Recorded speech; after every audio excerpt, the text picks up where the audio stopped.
யார் இந்த KPY Bala? LOLC தங்கக்கடன் குவிக் டாப்பா, தங்கக்கடன் டிஜிட்டல் ஆகிறது. பாலா எக்ஸ்போஸ்ட். பாலா வந்து ஒரு சர்வதேச கைக்கூலி, இவன் ஒரு ஸ்கேமு, இவன் மாட்டோன்னு நினைச்சா வாங்கடா அடிக்கலாம். இந்த வண்டி தான் அண்ணன் கேபி பாலவன் எனக்கு வாங்கி கொடுத்தது. இதை வந்து நிறைய பேர் என்ன சொல்றீங்க, வண்டி வந்து வாங்கி கொடுக்கல, பொய்யானது, நம்பர் பிளேட்லாம் மறைச்சிருக்காங்கன்னு சொல்றீங்க. இது வண்டி ஜெப்ட் நான் தான் ஓட்டுறேன், அண்ணன் எனக்கு வாங்கி கொடுத்த வண்டி தான். எவ்வளோ வன்மம் இல்லை. சரி ஓகே, நானும் வந்து இந்த 2 நாளா சரி ஓகே இது ஓகே இது இப்போ முடியும் அப்போ முடியும்னு பார்த்துட்டு இருந்தேன். ஒரே ஒரு படம் பண்ணேன், அந்த படத்துக்கு அப்புறம் இவ்வளோ வந்து ஏதாவது ஒன்று பண்ணுவாங்கன்னு எனக்கு சத்தியமா தெரியாது. ஒரு சின்ன கான்ட்ரவர்சி ஒன்று போயிட்டு இருக்கு இந்த ஆம்புலன்ஸ் ரிலேட்டடா. ஆம்புலன்ஸ் பார்த்தீங்கன்னா கொடுக்குறப்ப இல்லை டிடி அப்படின்னு சொல்லி மென்ஷன் ஆயிருக்கும். அது வந்து நாங்கள் கொடுத்த அடுத்த நாளே எங்களுக்கு தெரிய வந்துருச்சு அது வந்து டி மட்டும்தான். அன்னைக்கு பண்ண பெயிண்டிங் ரீஒர்க்னால வந்து டின்னு எக்ஸஸாக ஒன்று ஆட் ஆயிட்டுன்னு சொல்லிட்டு எஃப்சி முடிஞ்சதுனால இது நம்ம கேரேஜில் போட்டோம். அதுக்கு ரீப்ளேஸ்மெண்ட்டாக ஆம்புலன்ஸ் நம்ம கொடுத்து அது பயன்பாட்டில் இருந்துட்டு தான் இருக்கு மக்களுக்கு. அதில் எந்த விதமான பிரச்சனையும் எதுவுமே கிடையாது. ஸோ இந்த ஆம்புலன்ஸ்னால எவ்வளோ குழந்தைங்க பிறந்தாங்க, எவ்வளோ பேர் உபயோகம் அடைஞ்சாங்க, எவ்வளோ உதவி பண்ணுச்சுங்கிறத பற்றி யாருமே பேசவே இல்லை. இந்த ஆம்புலன்ஸ் வந்து ஒரு நம்பர் பிளேட், ஒரு டி பிரச்சனை, சின்ன டி, அந்த டி பிரச்சனையை வச்சுக்கிட்டு எவ்வளோ பண்றாங்க.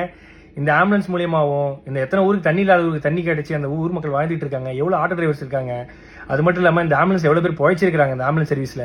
அது இல்லாமல் எவ்வளோ பசங்க வந்து படிக்கிறாங்க. இதெல்லாம் சொல்லக்கூடாது. அதெல்லாம் யாரும் நம்ம வந்து நல்ல பண்ற விஷயங்களை, பாசிட்டிவான விஷயங்கள் எதுவுமே போடுறது இல்லை. ஏதோ ஒரு சின்ன டி ஸ்டிக்கர் பிரச்சனை, அதை வச்சுக்கினியும் எக்ஸ்போஸ்டு முகத்திரை கிழிஞ்சது, அதுலயும் ஒருத்தர் போட்டிருக்காரு சர்வதேச கைக்கூலியா. ஐயா நான் தினக்கூலி, அது கூட பரவாயில்ல. இந்த ஹாஸ்பிட்டல் வந்து இவன் கட்டுறான், எப்படி இவனுக்கு உள்ள காசு?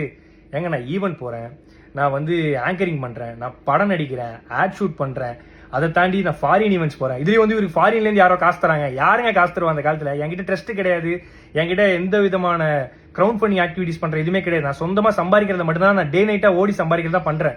அதுலயும் எப்படி ஹாஸ்பிட்டல் கட்டினா அவ்வளவு காசு வேணுமே, இவ்வளவு காசு வேணுமே? ஏங்க நான் வீடு கட்ட வேண்டிய அந்த கால் கிரவுண்ட் இடத்துல பின்னாடி அமுதவானன் ஒரு கால் கிரவுண்ட் வாங்கி அரை கிரவுண்ட்ல வீடு கட்டுற இடத்துல நான் வந்து ஒரு சின்னதா ஒரு கிளினிக் கட்டுறேன். அதுக்கு வந்து சொல்றாங்க எப்படி வந்து இவருக்கு இவ்வளவு காசு கிடைக்குது?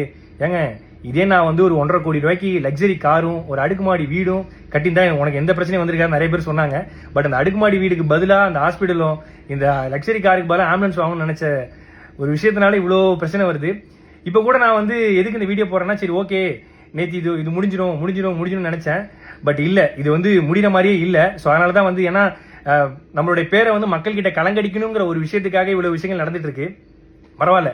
இப்போ நான் ஏன் வீடியோ போட்டேன்னா, இதை பார்த்து நிறைய மக்கள் வந்து நிறைய பசங்க வந்து ஐயோ இப்பெல்லாம் பண்ண இவ்வளவு பிரச்சனை இருக்குன்னு சொல்லிட்டு பின்வாங்கிடக்கூடாது. கடைசி வரைக்கும் அவங்களால முடிஞ்ச உதவி, ஏன்னா நம்மளை பார்த்து நிறைய பேர் பண்ணிட்டு இருக்காங்க. உண்மையாக வண்டி ரெஜிஸ்ட்ரேஷன் பண்ண புக்கு எல்லாமே இதெல்லாம் இருக்கு. அதுலயும் வந்து வீடியோ எடுத்து யூடியூப்ல போட்டு சம்பாதிக்கிறான். நான் வீடியோ எடுத்து இன்ஸ்டாகிராம்ல தான் போடுறேன். இன்ஸ்டாகிராம்ல போட காசு கிடையாது. யூடியூப் சேனல் வச்சிருந்தா தான் காசு. என் யூடியூப் சேனல் கிடையாது. ஆனா என்னை பத்தி தப்பா பேசி யூடியூப்ல போட்டு தான் ஒரு சிலர் காசு சம்பாதிச்சிட்டு இருக்காங்க சமீபமா. ஸோ நான் என்ன சொல்றதுன்னு தெரியல. பாத்துக்கலாம். எவ்வளோ வன்மத்தை தாண்டி வாழ வேண்டியதா இருக்குன்னு இப்பதான் தெரியுது. பிரச்சனை இருக்குன்னு தான் நல்லது பண்றோம், ஆனா நல்லது பண்றதுல ஒரு பிரச்சனை இருக்கான்னு கேட்டா என்ன சொல்றதுன்னு தெரியல. நன்றி. இந்த 2 நாளா நான் படுற கஷ்டத்துக்கு எல்லாத்துக்கும் நன்றி. ஆனா நீங்க பண்றதெல்லாம் பார்த்து நான் ஓட மாட்டேன். எனக்குன்னு மக்கள் இருக்காங்க, அவங்களுக்காக நான் கடைசி வரையும் ஓடுவேன். தேங்க்யூ.